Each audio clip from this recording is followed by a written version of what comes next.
오늘의 주제는 예수님의 탄생입니다. 누가복음 2장 1절부터 말씀 들어갈게요. 7절까지입니다. 함께 읽겠습니다. 시작. 그때 가이사 아구스도가 명을 내려 천하로 다 호적하라 하였으니 이 호적은 구레노가 수리아 처음한 것이라. 모든 사람이 호적하러 각각 고향으로 돌아가매 요셉도 다윗의 집 족속이므로 갈릴리 나사렛 동네에서 유대를 향하여 베들레헴이라 하는 다윗의 동네로 그 약혼한 마리아와 함께 호적하러 올라가니 마리아가 이미 잉태하였더라. 거기 있을 그때에 해산할 날이 차서 첫 아들을 낳아 강보로 싸서 구유에 누였으니 이는 여관에 있을 곳이 없음이러라. 아멘. 로마의 황제 가이사 아구스도가요, 명령을 내려 모든 사람을 호적하라고 할 때 수리아의 총독 구레노를 언급합니다. 어디에서? 이 누가복음에서. 누가는 예수님의 탄생 사건에 대해 실제 인물을 언급해요. 아우구스투스, 옥타비아누스를 얘기하는 거예요. 로마의 일대 황제. 그를 이야기하고 그 다음에 뭐예요?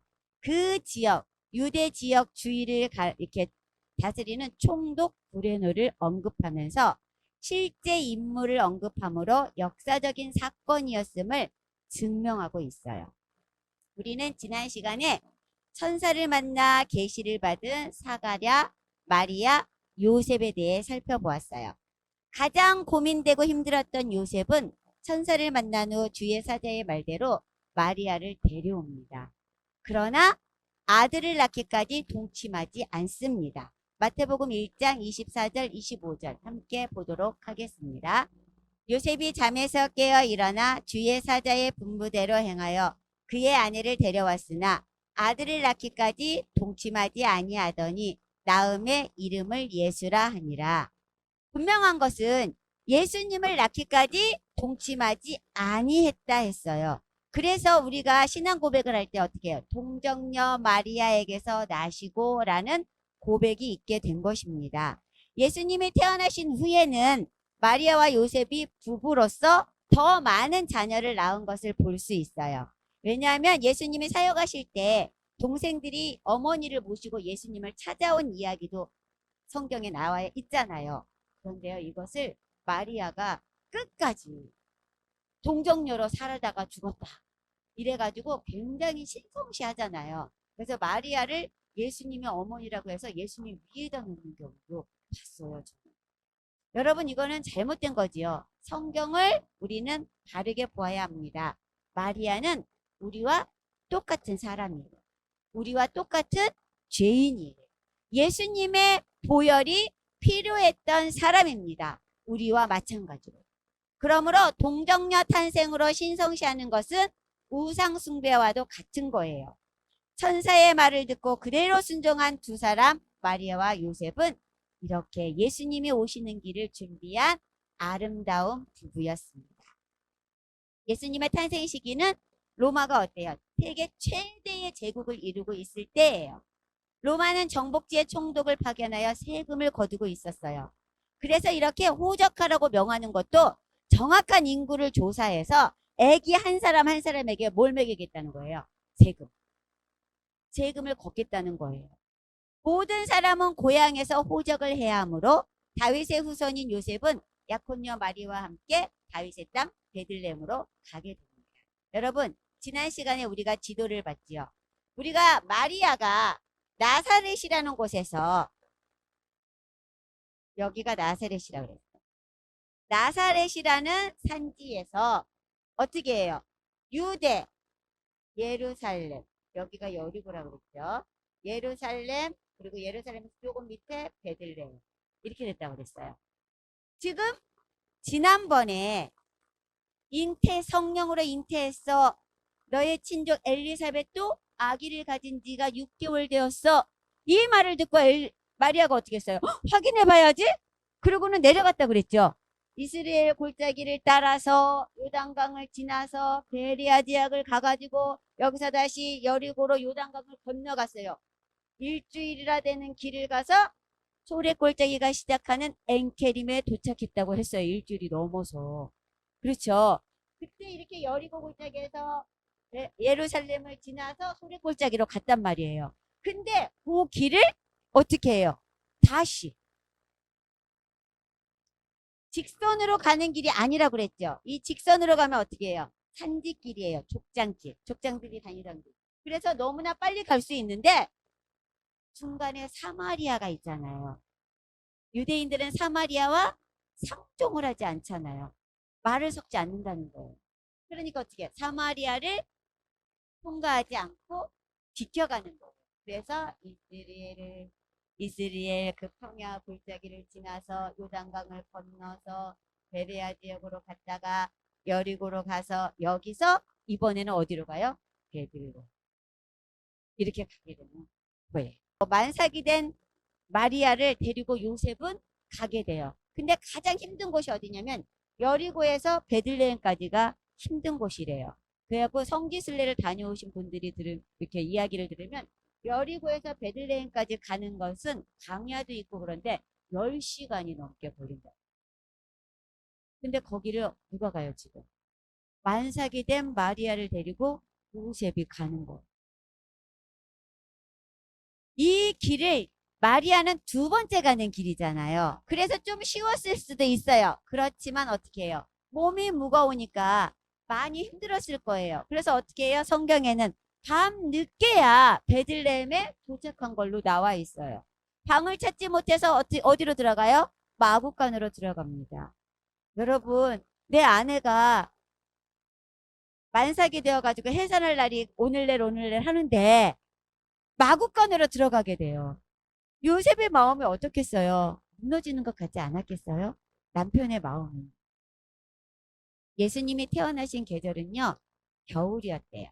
겨울은 이스라엘 나라가 우기예요. 비가 오는 때란 말이에요. 하늘의 영광을 버리고 이 땅에 오신 예수님은 길거리의 낡은 여관의 아래층, 거의 지하라고 봐요. 그 동굴 위에다가 보통 이렇게 집을 지었다고 합니다. 그래가지고 그 아래층 그러면 동굴에 가깝다고 보시면 된대요. 축축하고 깨끗하지 못한 그 위에 예수님은 누우셨어요. 낮고 천한 양처럼 초라하고 볼품없고 가장 비참하게 이 땅에 태어나셨어요.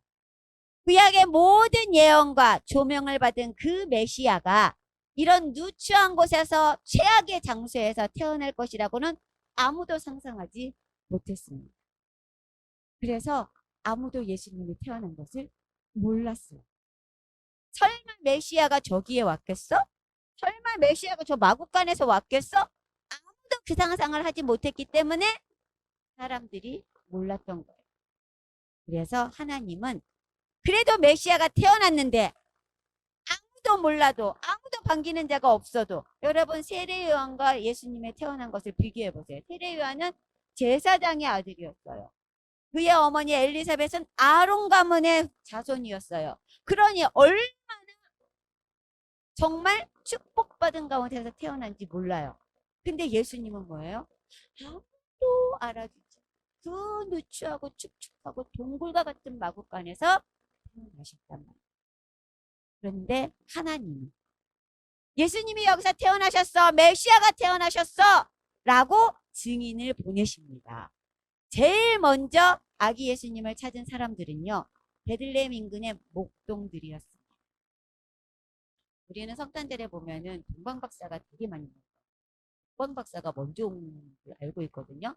원래 또 동방박사가 마태복음에 기록이 되어 있어요. 그러니까 동방박사가 먼저 왔을 거야 라고 생각하는데 아니에요. 예수님이 태어난 날에 온 자들은 목자들이었어요. 마구간으로 찾아온 자들은 목자들이에요. 동방박사는 한참 후에 찾아옵니다. 그들은 들녘에서 양을 치던 목자들인데 그들에게 천사의 메시지가 전하여집니다.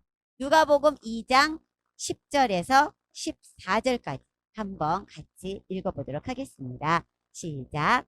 천사가 이르되 무서워하지 말라. 보라 내가 온 백성에게 미칠 큰 기쁨의 좋은 소식을 너희에게 전하노라. 오늘 다윗의 동네에 너희를 위하여 구주가 나셨으니 곧 그리스도 주시니라. 너희가 가서 강보에 쌓여 부유에 누워 있는 아기를 보리니 이것이 너희에게 표적이니라. 호련히 수많은 천군이 그 천사들과 함께 하나님을 찬송하여 이르되 지극히 높은 곳에서는 하나님께 영광이요 땅에서는 하나님이 기뻐하신 사람들 중에 평화로다 하니라. 천사들로부터 소식을 들은 목자들은 달려가서 부유에 누인 아기를 만납니다. 그들은 마리아와 요셉에게 천사들에게 들은 소식을 전하며 하나님께 영광을 돌립니다. 마리아와 요셉은 목자들의 방문을 받고 깜짝 놀랐을 거예요. 그렇죠? 오, 이 누추한 곳에 어떻게 알고 왔지? 했을 거예요. 그러나 그들이 전하는 소식에 또한 많은 위로를 받았을 것입니다. 그러면 이런 질문을 해봐야죠. 이 목자들은 과연 누구이기에 가장 먼저 아기 예수님을 만나게 된 걸까요? 여러분, 목자들이 얼마나 많았겠어요. 유대 나라는 목축업을 하는 사람들이잖아요. 그런데 그 많은 목자들 중에서 아기 예수님을 만날 수 있는 이 목자들은 과연 누굴까요? 학자들은요, 이들을 레갑 자손이라고 말하고 있어요. 레갑 족속은 이 미디안 족속, 그 후손 중 하나인 겐 족속의 사람들입니다. 미디안 족속은 누구냐면 아브라함의 두 번째 부인. 그두라가 낳은 6 아들 중에 넷째로 그 미디안이 나와요. 여러 후손 중에 한 족속이 겐 족속이에요. 그 미디안 족속에서 한 족속이 겐 족속입니다. 성경에서 미디안은요, 별로 좋게 나오지 않아요. 하나님을 거역한 족속으로 많이 등장해요. 요셉을 애국에 팔아넘길 때 미디안 상인들에게 팔아넘거든요. 그 다음에 이스마엘 족속과 어울려 다니는 족속으로 또 표현이 많이 돼요. 그리고 출애굽한 이스라엘 백성들을 죄의 길로 가게 하는데 일조를 하기도 합니다.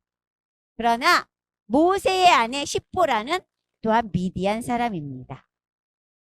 그러므로 레갑 자손은 모세의 출애굽까지 올라가면 만날 수 있습니다. 애굽에서 쫓겨나 미디안 광야로 도망한 모세는 겐 사람의 이드로를 만나 그의 딸과 결혼하게 됩니다. 모세는 그곳에서 40년간 목자가 되어 광야를 누빕니다. 그러나 출애굽 시에는요, 자기가 광야에서 40년 동안 그렇게 광야에 대해서 익숙하게 익혔으면서도요, 그의 장인을요 데리고 가요. 우리가 광야를 가야 되니까 거기에 또 이렇게 천막도 치고 그래야 되니까 같이 갑시다. 그래갖고 그 족속을 같이 동행하게 됩니다. 모세의 처남 호밥은 광야에서 진을 칠 줄 아는 전문가였어요. 하나님은 모세에게 광야에서 진을 치는 전문가인 그 호밥을 붙여주셨습니다. 호밥은 계속 모세와 함께 있다가 이스라엘 백성들과 함께 가나안까지 입성하게 됩니다. 가나안까지 들어가게 되는 거예요. 이렇게 겐 족속, 레갑 족속의 그 선조인 겐 족속이 등장하는 것이 모세 때 그렇게 등장을 하고요. 그 다음에 또 언제 등장을 하냐면 사사기 때 또 등장을 해요. 겐 사람 헤벨의 아내 야엘이 등장합니다. 드보라가 사사 드보라가 바락과 함께, 바락 장국과 함께 가나안인 시스라와 싸울 때 도망친 시스라를 자기 집에 들여 말뚝에 박아 죽이게 되는 전공에서 오는 여자예요. 아주 무서운 여자죠. 근데 이 여자가 누구냐면 겐 사람 헤벨의 아내라고 나와 있어요. 거기서 또 그 레갑 족속의 선조들가 등장을 하는 거죠. 그 다음에 또 등장을 하는 것이 그 바알을 섬기는 아합집 있잖아요. 그 아합집을 무찌른 자가, 이렇게 진멸한 자가 누구냐면 예후예요. 그 예후가 그 바알의 선지자를 무찌를 때 누구를 데려가냐면 레갑의 아들 요나답을 데려가. 나는 하나님의 일에 열심이야. 너는, 그러니까 요나답이, 나도. 그래가지고 어떻게 해요? 그 바알의 선지자를 죽일 때 요나답이 같이 도와주지요. 근데 이 요나답이요, 예후를 떠나요. 왜냐하면 예후가 왕이 되자 아합이 섬기던 바알의 선지자를 다 죽인 예후가 다시 아합처럼 행동을 해요. 아합이 했던 그 우상 숭배를 이 예후도 같이 하는 거예요. 거기에 빠지는 것을 보고 요나답이 실망을 하게 돼요. 그래서 모든 영화로운 것을 다 버리고 이제 광야로 가서 천막 생활을 하면서 하나님만을 섬기는 사람으로 살게 됩니다. 그게 바로 레갑의 아들 요나답이에요. 그래서 그는 자손들에게 세 가지를 명합니다. 첫째, 집을 짓지 말고 장막에 거주하라. 뭐 하지 말고? 너희 소유의 집을 갖지 말아라. 이러는 거예요. 장막에 거주하라. 천막 치고 살아, 니네는. 움직일 때 빠르게 그것을 걷어서 움직이게. 이거예요. 두 번째는 포도주를 마시지 마라. 왜냐하면 방탕하거나 타락하니까. 방탕하거나 타락하지 않도록 너희는 포도주를 마시지 마라. 그리고 세 번째는 뭐예요? 농사도 짓지 마. 너희의 땅을 가지고 있지 마. 이건 내 소유야. 이런 것을 너희는 하지 마. 그냥 목축해. 양이나 치고 그래서 풀이 있는 곳으로 또 옮겨갈 수 있는 그렇게 살아. 라고 명령을 합니다. 그리고 요나답 스스로도 아예 광야로 들어가서 유혹이 될 만한 것들을 완전히 제거하면서 살아요. 이것을 보면 우리에게 가진 것이 많은 것은 축복이 아니라는 것을 알 수 있어요. 그 많은 것으로 타락하게 되고 우상숭배에 빠지게 될 수 있으니까요. 요나답은 예후를 보고 그거를 알았던 거예요. 저렇게 바알의 선지자도 다 죽이고 정말 하나님의 말씀대로 살겠다고 했던 저 왕이 자기가 왕이 딱 되고 나고 권력을 가지니까 그대로 따라가는 거예요. 우상숭배. 그걸 보고 요나답이 자기 후손들에게 이렇게 명령한 것입니다. 후손들은 그 명령을 어떻게 했을까요? 지킵니다. 여러분, 우리는 생각해야 돼요. 조금 부족한 거 복이에요. 아, 우리는 왜 이렇게 부족해? 우리는 왜 이렇게 없어? 이게 아니라 그 부족한 거, 그 없는 것이 복이라는 거. 요나답은 바로 후손들이 이렇게 하나님만 의지하여 살게끔 명령했던 것입니다. 요나답의 명령대로요. 그의 후손들은 하나님의 자랑거리가 될 정도로 그 명령을 지켜 행하며 살아요. 하나님은요. 예레미야서에 보면 이런 얘기가 나와요. 예레미야에게. 예레미야야, 저 레갑 자손을 데려다가 포도주를 좀 먹여봐. 억지로 좀 먹여봐. 그래요. 그러니까 예레미야가 하나님 무슨 뜻이지? 레갑 자손을 다 데려다가요. 한 방에다가 다 넣어요. 커다란 방에다. 그리고서는 그래요. 포도주 너희 이 포도주 먹어. 너희 이 포도주 마셔. 이렇게 해요. 그런데 뭐라고 한지 아십니까? 예레미야 35장 6절부터 10절까지 한번 보겠습니다. 같이 가겠습니다. 그들이 이르되 우리는 포도주를 마시지 아니하겠노라. 레갑의 아들 우리 선조 요나답이 우리에게 명령하여 이르기를 너희와 너희 자손은 영원히 포도주를 마시지 말며 너희 집도 짓지 말며 파종도 하지 말며 포도원을 소유하지도 말고 너희는 평생 동안 장막에 살아라. 그리하면 너희가 머물러 사는 땅에서 너희 생명이 길리라 하였으므로 우리가 레갑의 아들 우리 손조 요나답이 우리에게 명령한 모든 말을 순종하여 우리와 우리 아내와 자녀가 평생 동안 포도주를 마시지 아니하며 살 집도 짓지 아니하며 포도원이나 밭이나 종자도 가지지 아니하고 장막에 살면서 우리 선조 요나답이 우리에게 명령한 대로 다 지켜 행하였노라 하면서요. 포도주를 마시지 않습니다. 하나님께서는 선조들이 명령한 그 명령을 지키고 순종한 레갑의 아들 요나답의 후손을요. 엄청나게 축복하십니다.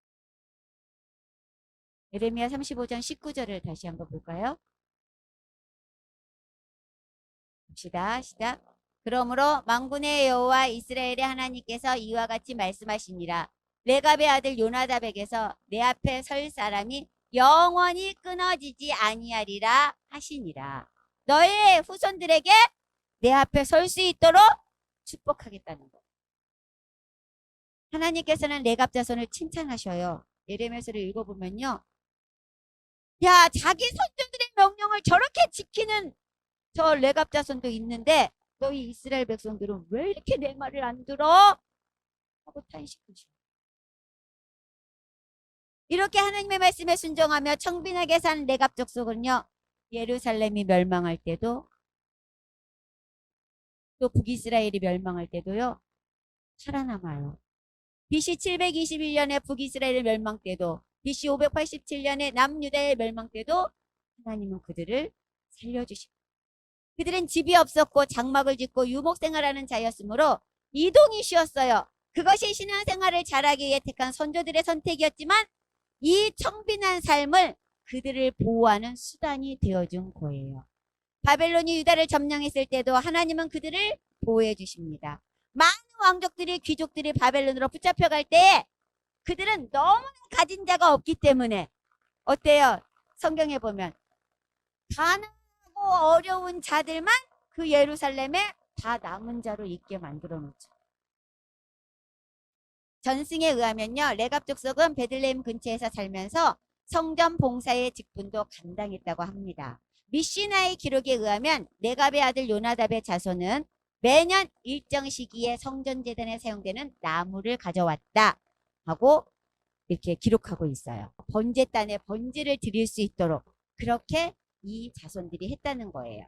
또한 바벨론 포로에서 돌아와 성전을 재건할 때도 베나게림 지방을 다스리는 네갑 자손이 예루살렘 남쪽문인 흰놈의 아들 골짜기 출입문을 막는 분문을 만들어 지키기도 합니다. 여기서 분문은요, 똥문이라고 말해요. 느헤미야 3장 14절을 한번 볼까요? 네, 같이 갑니다. 분문은 베나게렘 지방을 다스리는 레갑의 아들 말기야가 중수하여 문을 세우며 문짝을 달고 자물쇠와 빗장을 갖추었고 라고 되었어요. 베나게렘은요, 포도원의 집이라는 뜻이에요. 예루살렘과 여기 예루살렘과 베들레헴의 중간쯤에 있어요. 그래서 베들레헴으로 오는데 한 1시간 정도 걸리면 베들레헴을 올 수 있는 거리래요. 네. 근데 이 분문은요, 똥문이라고 말하잖아요.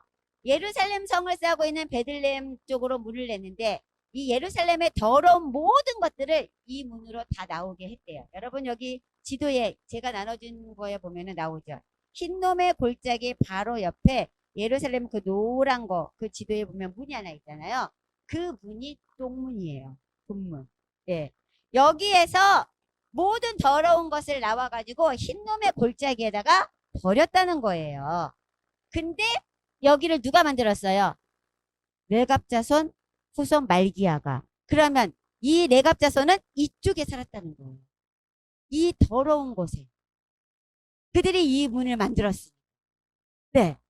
그래가지고 왜 이쪽에 살았을까? 이들은 그러니까 자신들이 세상에서 우리가 살면 저긴 너무 지저분해. 가고 싶지 않아. 막 이러잖아요. 그런 데를 찾아서 일부러 자신들의 거처를 삼고 살았다는 거예요. 이들은. 우리가 흰놈의 골짜기를 한번 성경에서 볼까요? 유다의 아하스 왕 시대에 이곳에 바알의 우상을 만들어 놓고 거기에 분향했다고 나와 있어요.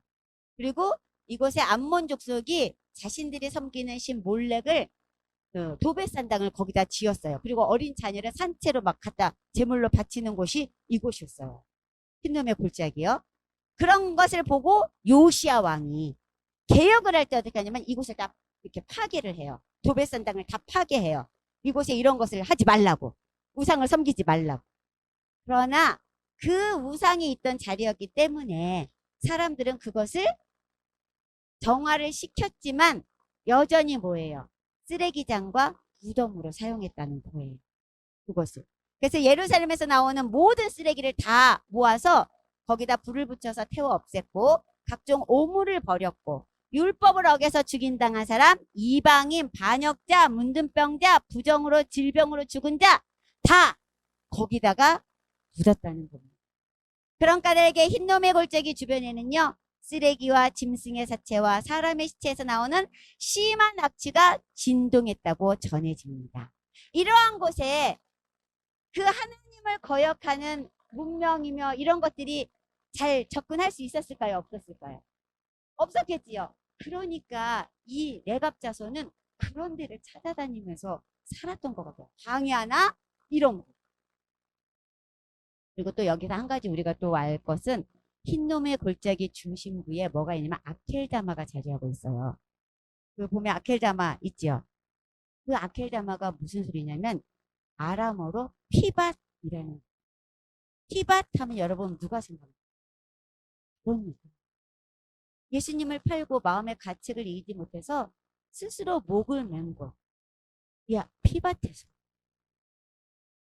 그런데 지금은 거기에 그 아켈다마 그 쪽에 수도원이 자리 잡고 있다고 합니다. 자, 그렇다면요. 내갑자서는 왜 이렇게 살았을까요? 왜 이렇게 비참하게, 왜 이렇게 가난하게, 정말로 이렇게 지금 말하면 지질이 궁상맞게 이렇게 살았을까요? 이유가 있어요. 첫째로는 신앙을 지키기 위해서입니다. 무엇을 지키기 위해서라고요? 신앙을 지키기 위해서 일부러 그렇게 산 거예요. 두 번째는 성도들이 명한 것을 지키기 위해서인 거예요. 너희는 농사도 짓지 마. 땅도 갖지 마. 너희는 집도 갖지 마. 너희는 포도원 농사도 짓지 마. 했잖아요. 그러니까 이들이 살 곳은 이런 곳이었던 거예요. 지금도 여러 지역에서 이 레갑자손들이 살고 있다고 해요. 목축을 하면서.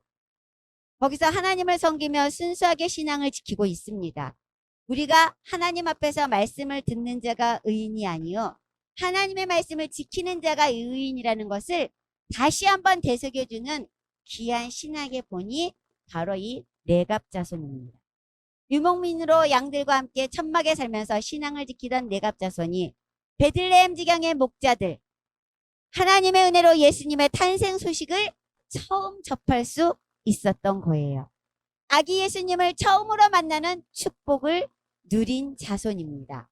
이것은 조상 대대로 내려오는 하나님의 명령의 순종의 결과였으며 신앙을 지킨 대가였습니다. 레갑자손이 이렇게 예수님을 만나기까지 지켜온 전통이 850년이에요. 그러면 지금까지 지켜오는 사람들은 2000년 거의 3000년이 돼가는 거죠. 지금도 재림 예수를 기다리는 레갑자손을 우리는 만나볼 수 있다는 거예요. 오늘날 재림하실 예수님을 제일 먼저 만날 사람은 레갑자손과 같은 우리 이방인일 수도 있습니다. 베들레헴 목자들 레갑자손들, 그들은 축축하고 어두운 볏더미를 깔고 누운 아기 예수를 보면서 자신들처럼 이 아기 예수님도 하나님의 말씀에 순종하여 오신 예수님이야, 메시아야 라고 천사가 전해준 이야기를 그대로 믿고 그곳에서 마리아와 요셉에게 말하지 않았겠습니까? 천사가 와서 우리에게 이렇게 말했다. 우리도 선조들의 명령을 듣고 이렇게 신앙을 지키며 살아왔는데 그 신앙을 지키면서 살아오다 보니까 이렇게 메시아를 우리가 제일 처음 만나보게 되었다. 그렇게 이야기를 나누면서 그 밤을 보내지 않았을까요? 그 목자들의 방문을요, 마리아는 마음의 색이었다고 말합니다. 마복음 2장 19절. 여러분, 예수님을 기다리는 거 모든 자신의 것을 다 내려놓고 오로지 신. 예레미야 35장을 읽으면요, 레갑자손이 어떻게 이렇게 하나님의 말씀을 그렇게 지켜낼 수 있었을까 생각이 들어요. 우리는요, 겨우 많이 살면 100년, 경건하면 70, 80. 그 가운데서도 하나님의 말씀대로 사네 못 사네 이러고 있잖아요. 이 레갑자손을 연구하면서 저는 이 자녀들도 이렇게 레갑자손들처럼 하나님의 말씀에 순종하고 어떠한 상황, 어떠한 위치, 너희 이 포도주 마시지 아니하면 죽을 수도 있어. 그래, 죽어도 괜찮습니다. 우리 선조 요나답이 우리에게 마시지 말라고 했기 때문에 우리는 마실 수 없습니다. 이렇게 지조를 지킨 그 레갑자손. 우리 자녀들도 우리도 이런 레갑자손의 모습으로 살아가고 훈련하고 예수님을 맞이할 그러한 귀한 존재들이 되었으면 좋겠습니다. 기도하겠습니다.